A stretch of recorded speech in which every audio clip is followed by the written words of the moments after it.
Hello, welcome in or welcome back to my channel. My name is Deb from DG Reads, and it is time for another book haul.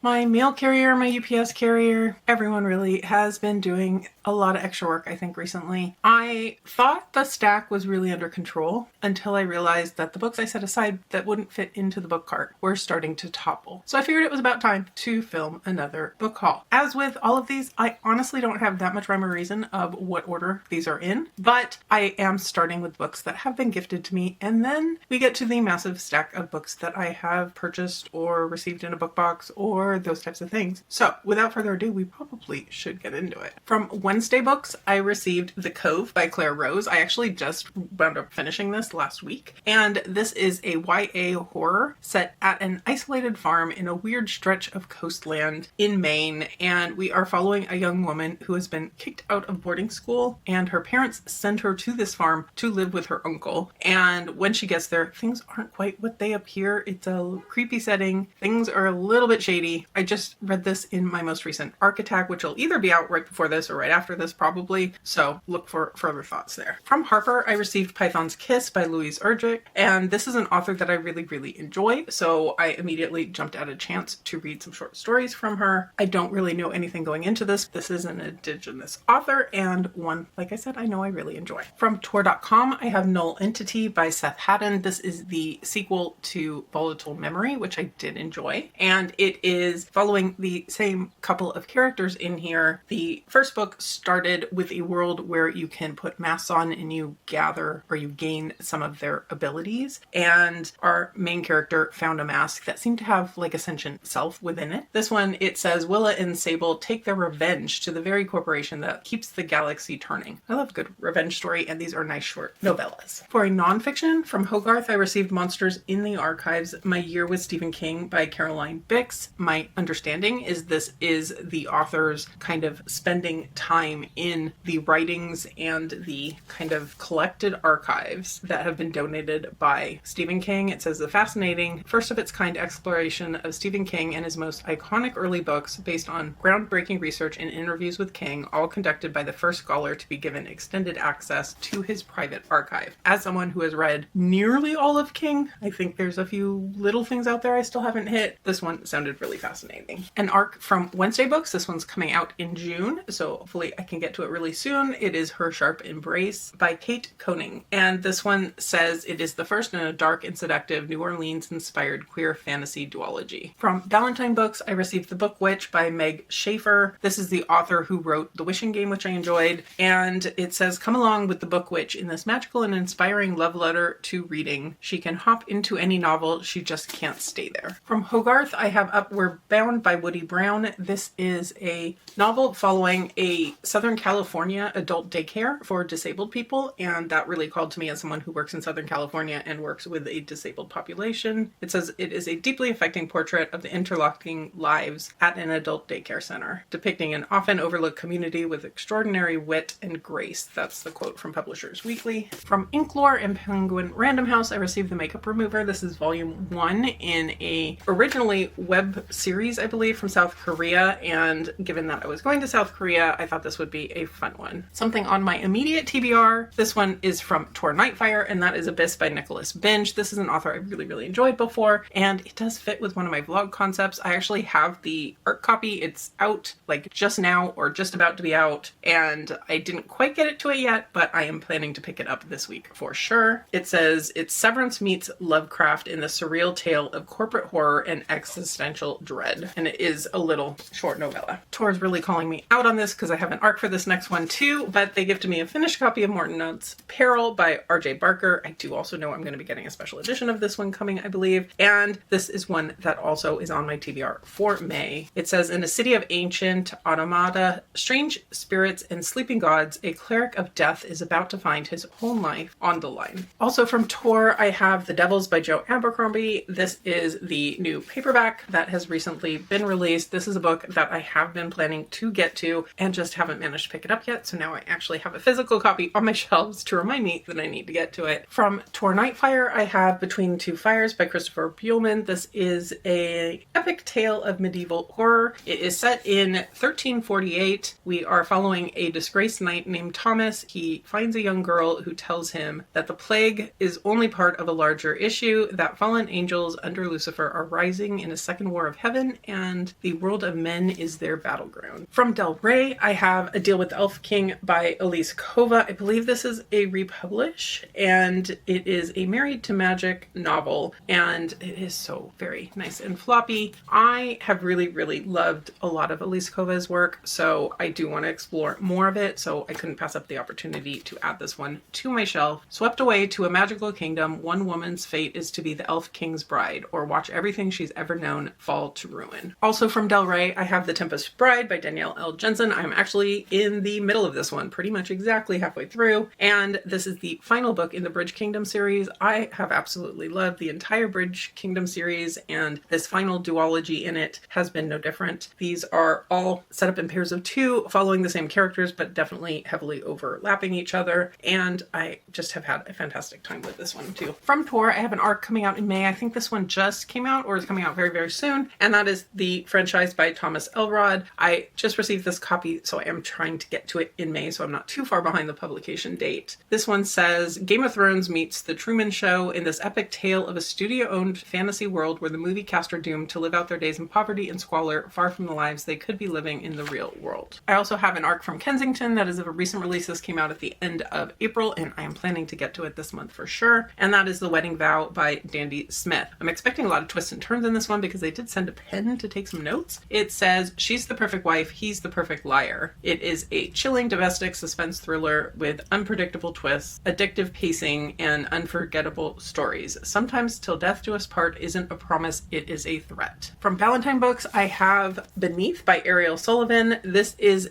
a prequel to Conform, and my understanding is this is the start of another series, possibly trilogy, but Conform also was the start of a series, but they're not going to come out one series at a time, if that makes some level of sense. Conform was definitely a dystopian with romance tied to it. They also sent me a sheet of stickers in here and a badge, which I'm sure will make more sense once I get into the story, which I just dropped on the floor. That's fine. Hundreds of years before the Ilium ruled supreme, humanity risked everything to rebuild after a devastating war in this explosive dystopian romance and prequel to Conform. From Tor, I have The Subtle Art of Full Space, and this is by John Chu. This one says it is the author's sci-fi debut. It is channeling unhinged physics, generational trauma, and the comfort of really good dim sum. This isn't your usual jaunt through quantum physics, you know, for all those usual jaunts you take. At the back, it says, come to fix the universe, stay for the dim sum. From Minotaur, I received Liar's Creek by Matt Goldman. This one says, Riverwood, Minnesota is a scenic town threaded with trout streams carving their way through limestone bluffs, but beneath its picturesque facade, danger runs rampant. We are following Clay. He and his son have recently returned to town after being away for 20 years, but his uncle disappears and they must uncover family and town secrets to get answers, it sounds like. And last but not least, for the stack of gifted books, another one from Minotaur, I received Harmless Women by Rebecca Sharp. This one, we are following a grifter who researches her victims, kidnaps, sedates them, cleans out their bank, uses injections and hair clippers to change their appearance so when they wake up they can't prove who they are. She has a final target before she retires. Of course, something is going to go wrong. This one sounds really intriguing. So this is my massive stack of gifted books I need to add to my shelf, but there is, of course, more. Okay, stacks have been rearranged and we are ready to get into the book mail that I purchased, which is a little scary. Anyway, let's get into it. First off, from Illuma Crate, I received Aicha by Soraya Bouzaoui. I know I'm getting that very wrong, but it says, Temptress Monster Warrior. The Portuguese flag has been planted across Morocco, its empire ruling with an iron fist, but eventually all empires must fall. From Fairy Loot, we've got The Last Starborn Seer by Venetia Constantine, and of course, pretty back cover is stunning as well. reverse dust jacket and a pretty naked hardcover as well. Never forget she's starborn and a star can burn bright enough to reduce the realms to ash.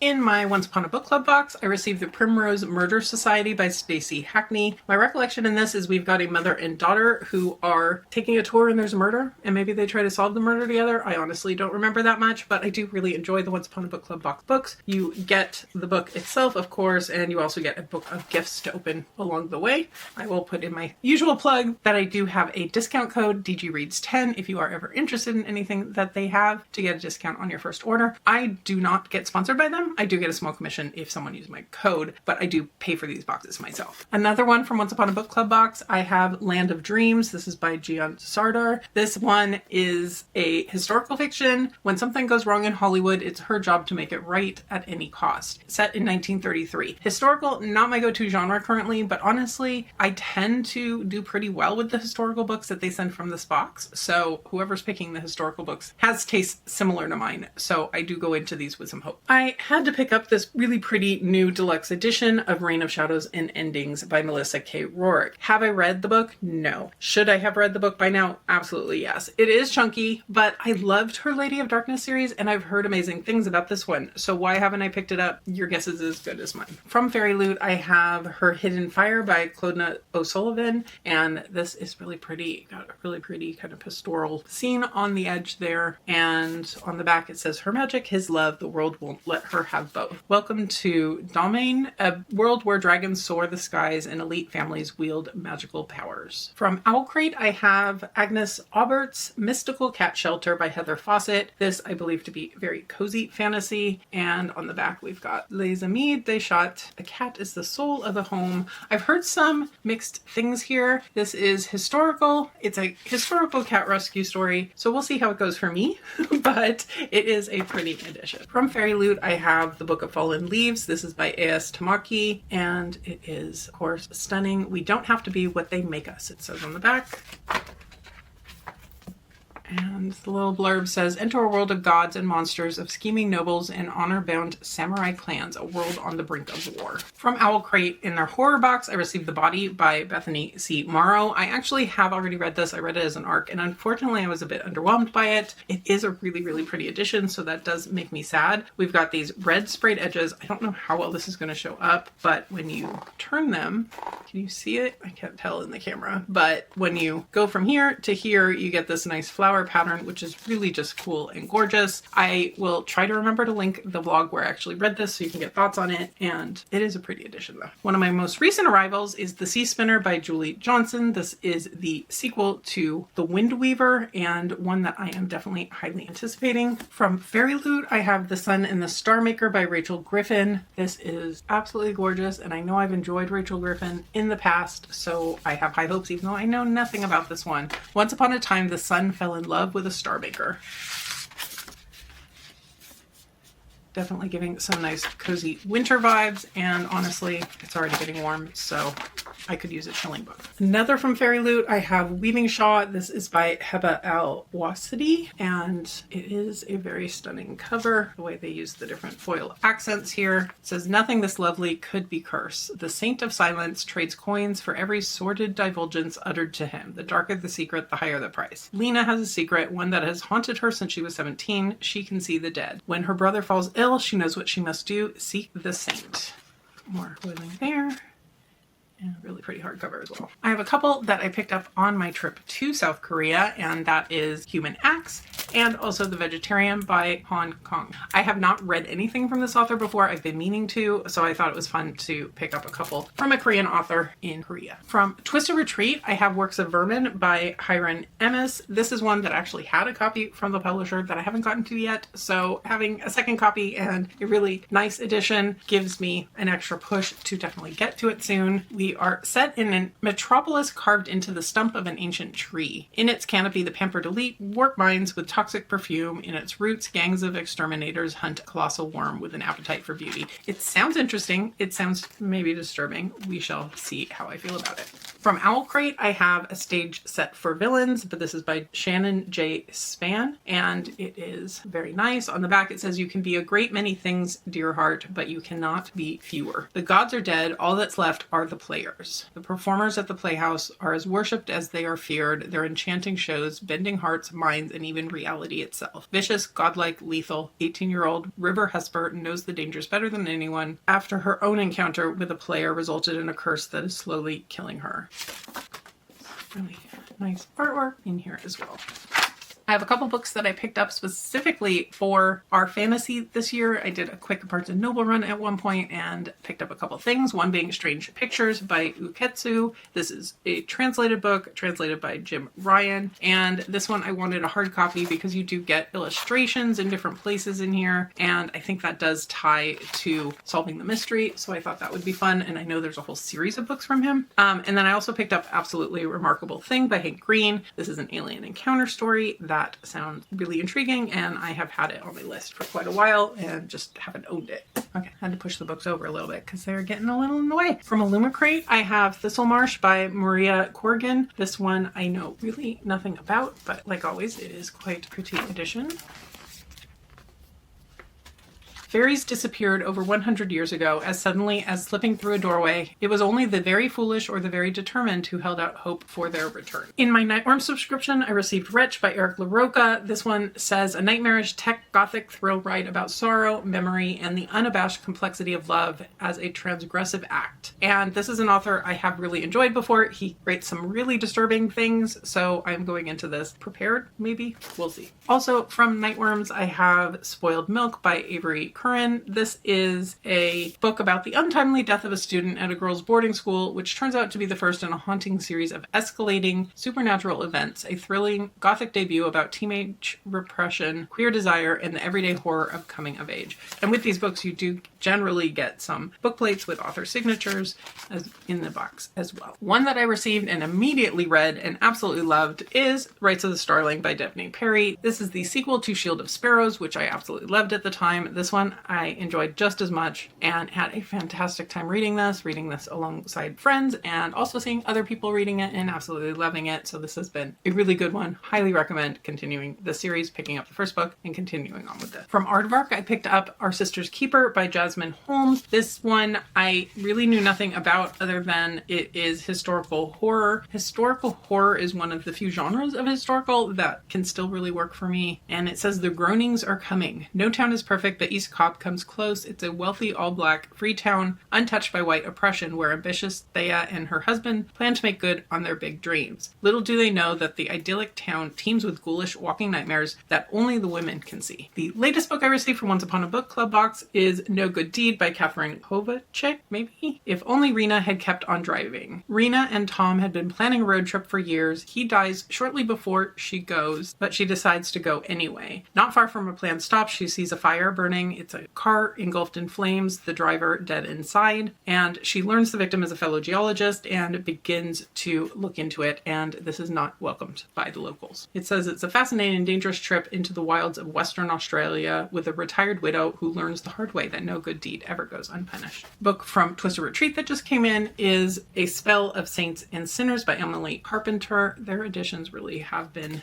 very excellent recently, especially. It says, like a gender-flipped you, but dripping with Southern Gothic atmosphere, a young psychic on the verge of losing everything becomes obsessed with a wealthy, beautiful heiress in the starkly atmospheric novel of psychological suspense, amid the lush, moss-draped beauty of Savannah. From Fairy Loot, one that I have already read, and that is Starside by Alex Astor. This is very, very pretty. I enjoyed this one. It wasn't a new favorite, but I did have a good time with it, just kind of reading it for vibes. It says, enter the enchanting and deadly world of Starside, where swords have magic and power isn't inherited, it's claimed. Also from Fairy Loot, this one, the YA book, I have The Gravewood by Kelly Andrew. This is a stunning one. We are following a hard of hearing, I would gather, main character. She is living in basically a dystopian type world in the shadow of the Gravewood, a deadly forest. She is running out of her her batteries for her hearing aids, and when she loses that, she will be left in silence. She's been working with a vampire to trade blood for batteries, but her best friend gets lured into the woods. The best friend's brother comes back and is angry and about to expose what she has been up to, and they need to get the sister back, I'm assuming.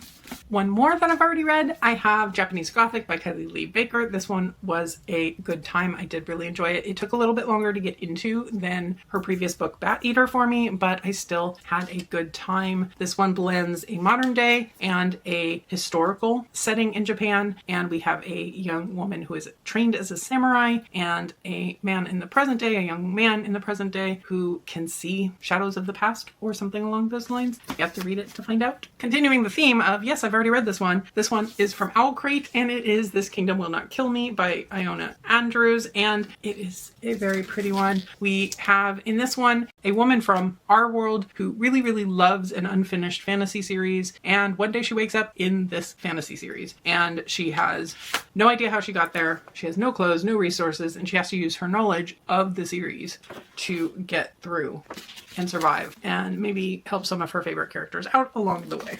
And last but not least, and yes, I have already read this one, but that's okay. I ordered it knowing I had already read it, and that is Oathbound by Tracy Deonn. This is a book in the Legendborn series, and I owned the Fairy Loot special edition of the first couple of books, so of course I had to order this one too. I absolutely loved this series and am really looking forward to more from the author, but in the meantime, I had to have this really, really pretty one on the shelf to match the rest of the set. So with that, and a little bit of shifting around, we have a whole heck of a lot of books here for me to find space for on my shelves, which I can procrastinate because I'm about to do some reading sprints. Let me know in the comments below, have you read any of these? Are there any here you especially would recommend that I pick up sooner rather than later? Any you recommend maybe I just pass on? Or are there any you in particular would be interested to hear my thoughts on? Let me know all the things down below. And if you made it this far and you don't have anything to comment but want to let me know you were here, how about leaving me some sort of alien related emoji for an absolutely remarkable thing? If you could hit that like button below, I would surely appreciate it, and subscribe if you're interested in more of my book hauls, my thoughts on some of these books, and my bookish content in general. But for now, I'll leave you here and see you real soon in a new video.